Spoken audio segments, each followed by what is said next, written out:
நேயர்களுக்கு வணக்கம். இந்த தேர்தல்ல 4 முனை போட்டி அப்படின்றது உறுதியாயிருச்சு. ஒரு பக்கம் திமுக கூட்டணி மெகா 21 கட்சிகளோடு சேர்ந்து மெகா கூட்டணியில நிக்கிறாங்க. இந்த பக்கம் என்டிஏ கூட்டணி மெகா கூட்டணியா இல்லைன்னா கூட ஓரளவுக்கு கூட்டணியா இருக்கிறாங்க. இன்னொரு பக்கம் நாம் தமிழர் கட்சி, இன்னொரு பக்கம் தாவேகா கட்சி. ஏன் தாவேகா பொறுத்த வரைக்கும் பாத்தீங்கன்னா, நான் திமுகவை வீழ்த்தி ஆவேன், இங்க அதிமுகவுக்கு திமுகவுக்கு போட்டி இல்ல, டிவிகேக்கோ டிஎம்கேக்கு தான் போட்டி அப்படின்னு சொல்லிக்கிட்டு வராரு.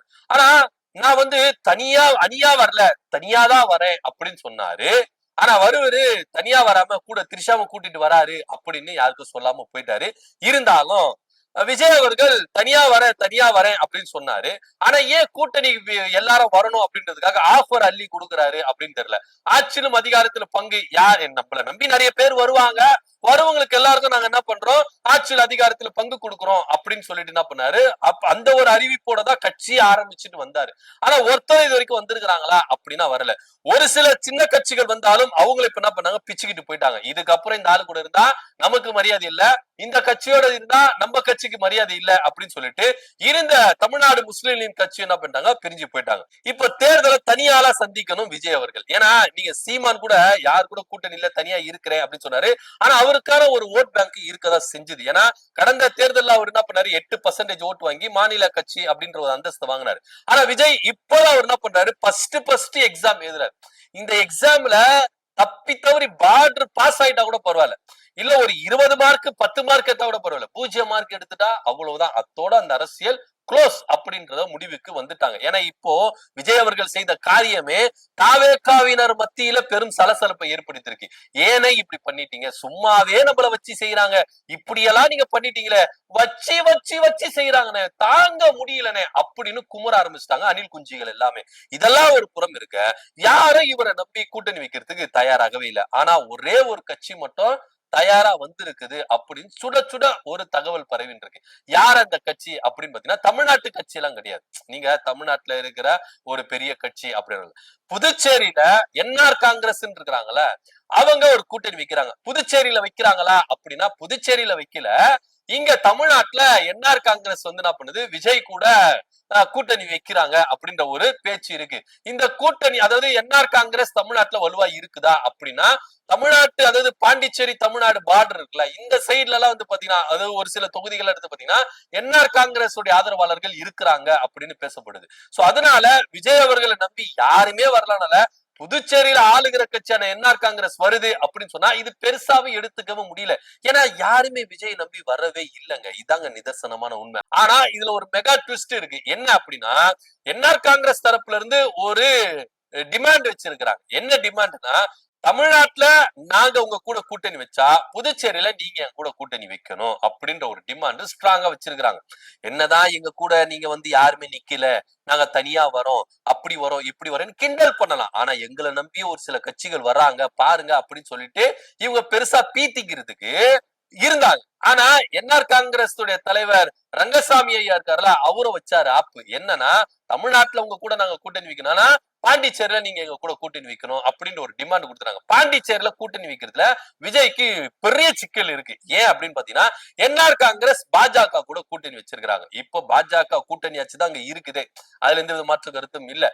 ஆனா என்ஆர் காங்கிரஸ் ஒரு பிளான் போட்டாங்க. விஜய்க்கு இருக்கிற அந்த வரவேற்பு, மக்கள் மத்தியில இருக்கிற பெரும்பான்மை வரவேற்பெல்லாம் நினைச்சு ஆரம்பத்துல என்ஆர் காங்கிரஸ் என்ன பண்ணாங்கன்னா, பாஜகவை கழட்டி விட்டுறலாம், விஜய் கூட கூட்டணி வைக்கலாம் அப்படின்ற ஒரு முடிவுல இருந்தாங்க. ஆனா அது முழுக்க முழுக்க விஜயே அவர் என்ன பண்ணிட்டாரு, அவருக்கே காசு கொடுத்து சூனிய வச்சுக்கிட்டாரு. ஏன்னா விஜயோடைய போக்கு சரியில்லை அப்படின்னு கொஞ்சம் கொஞ்சமா அரசியல் தலைவர்கள் மத்தியில மாத்திரமில்ல, பொதுமக்கள் மத்தியிலும் அது வெட்ட வெளிச்சமா ஆரம்பிச்சது.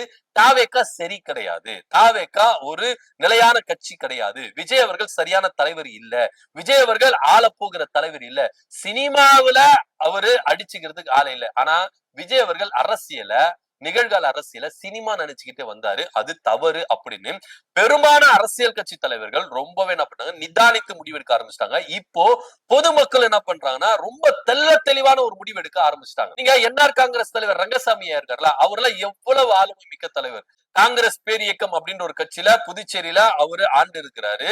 அதே காங்கிரஸ்ல இருந்து பிரிஞ்சுதான் என்ஆர் காங்கிரஸ் அப்படின்னு சொல்லிட்டு அவர் என்ன பண்ணாரு, என் ரங்கசாமி அவரு, அதனால என்ஆர் காங்கிரஸ் வச்சு என்ன பண்ணாரு, பிரிஞ்சு ஆட்சியை பிடிச்சார். சோ இப்படியெல்லாம் இருக்கும் பொழுது அவர் எவ்வளவு ஆளுமை மிக்க தலைவர், அனுபவம் மிக்க தலைவர் அப்படின்றது எல்லாருக்குமே தெரியும். சோ அவர் எடுத்த கௌத்தம்னு சொல்லிட்டு ஒரு முடிவு எடுக்க மாட்டார்ப்பா. அவர் எடுக்கிற முடிவு எல்லாமே ரொம்ப ஸ்ட்ராங்கா இருக்கும் அப்படின்னு சொல்லிட்டு தான் புதுச்சேரியில அவருக்கான ஒரு மாஸ் இருக்குது. அதுல எந்த வித மாற்று கருத்துல விஜய் அவர்கள் கட்சி ஆரம்பிச்சாரு, அவருக்கு ரொம்ப நெருக்கமா இருந்த புசி ஆனந்த், ஆனா அந்த கட்சியில வந்து என்ஆர் காங்கிரஸ் கட்சியில அவர் வந்து என்ன பண்ணார், புசின்ற தொகுதியில நின்று எம்எல்ஏ ஆயிருக்கிறார். அந்த தொகுதி நம்மளுடைய தமிழ்நாட்டுல கம்பேர் பண்ணா வார்டு எலெக்ஷன் நடக்கும்ல, கவுன்சிலர் எலெக்ஷன், அது மாதிரிதான் நினைச்சுக்கோங்களேன். அந்த ஒரு தொகுதியில நின்று அவர் எம்எல்ஏ ஆயிட்டாரு. சோ அதனால அவருக்கு, அதாவது என்ஆர் காங்கிரஸ் தலைவர் ரங்கசாமி அவருக்கு நெருக்கமா இருக்கிறதுனால கூட்டணி பேச்சுவார்த்தைகள் ஆரம்பத்துல நடந்தது. சோ ஆதவ் அர்ஜுனா, புசி ஆனந்த் போன்றவர்களா பாண்டிச்சேரியில வந்து இவங்க பர்மிஷன் கேட்டாங்கல்ல, அந்த டைம்ல கூட்டணி பேச்சுவார்த்தைகள் நடந்ததாக ஒரு தகவல் இருக்கு, உறுதிப்பட்ட தகவல் தான். சோ அப்படி இருக்கும்பொழுது அங்க இந்த பேச்சுவார்த்தைகள் நடக்கும்போது பாஜக ரொம்ப நெருக்கடி கொடுத்தாங்க என்ஆர் காங்கிரஸுக்கு. சோ வேற வழியே கிடையாது, பாஜக விட்டா ஐயா ரங்கசாமி அவர்கள் தனித்து நின்னு ஜெயிப்பாரா அப்படின்ற ஒரு பெரிய கேள்வி இருந்தது. ஏன்னா காங்கிரஸ் அங்க வந்து ரொம்ப ஸ்ட்ராங்கா இருக்கிறதுனால தனித்து நின்னா தோத்துருவோம் அப்படின்றதுனாலதான் கூட்டணி அப்படின்ற ஒரு விவகாரத்துக்கு ஐயா ரங்கசாமி வராரு, பாஜக கூட கூட்டணி வச்சாரு. கடந்த தேர்தலில் பாஜக கூட்டணி வச்சாரு, இந்த தேர்தலில் விஜய் கூட தான் கூட்டணி வைக்கணும் அப்படின்னு ஒரு முடிவுக்கு வந்தாரு. ஆனா பாஜக விடல. ஏன்னா நீங்க கூட்டணி வைங்க, வைக்க வேணாம்னு சொல்ல, நாங்களும் இருப்போம் அப்படின்னு சொல்லிட்டு பாஜக வந்து என்ன பண்ணிச்சு, ஐயா ரங்கசாமியை அவர் ரொம்ப நெருக்கடி கொடுத்து என்ஆர் காங்கிரஸோட கூட்டணி டிக்ளேர் பண்ணிட்டாங்க. இப்ப பிரச்சனையே கிடையாது.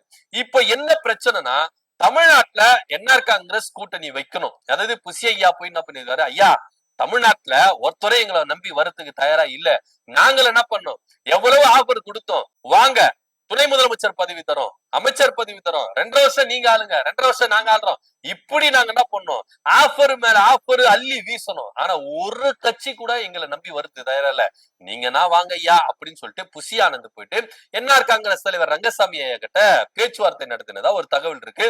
அவரும் ஆல்மோஸ்ட் ஒத்துக்கிட்டு இருக்காரு. சரிப்பா தம்பி, நீ வந்து கேக்குற, நம்ம கூட இருந்திருக்க, நம்ம கட்சியில எம்எல்ஏ வந்திருக்க, ஓகே நீ சொல்ற மாதிரி நான் வரேன், எனக்கு ஒன்றும் பிரச்சனை கிடையாது.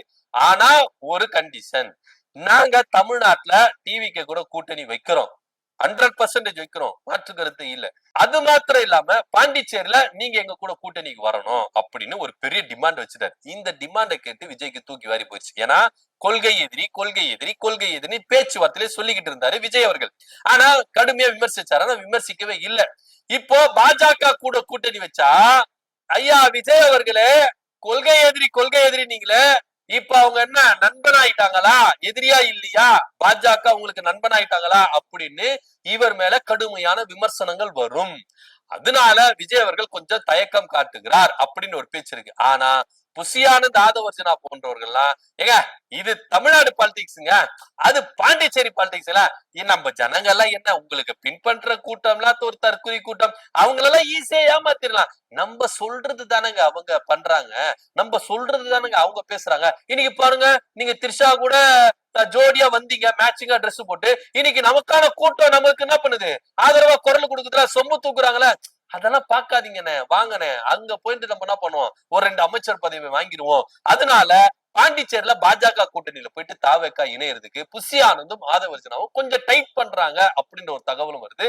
இதனிடையில தமிழ்நாட்டுல என்ஆர் காங்கிரஸ் கூட்டணி வச்சாலும் இங்க அவங்க மண்ணை கவ போறாங்க அப்படின்றது எந்த வித மாற்று கருத்து இல்லை. ஏன்னா என்ஆர் காங்கிரஸ் அப்படின்றது தமிழ்நாட்டுல ஸ்ட்ராங்கா இருக்கா அப்படின்னா, தமிழ்நாடு பாண்டிச்சேரி பார்டர்ல தான் அவங்களோட ஆதரவாளர்கள் அதிக பேர் இருக்கிறாங்க அப்படின்றதுதான் நிதர்சனமா உண்மை. அப்படி வாங்கினாலும் ஒரு 10 தொகுதி 12 தொகுதி அப்படிதான் வாங்குவாங்க அப்படின்னு பேசப்படுது.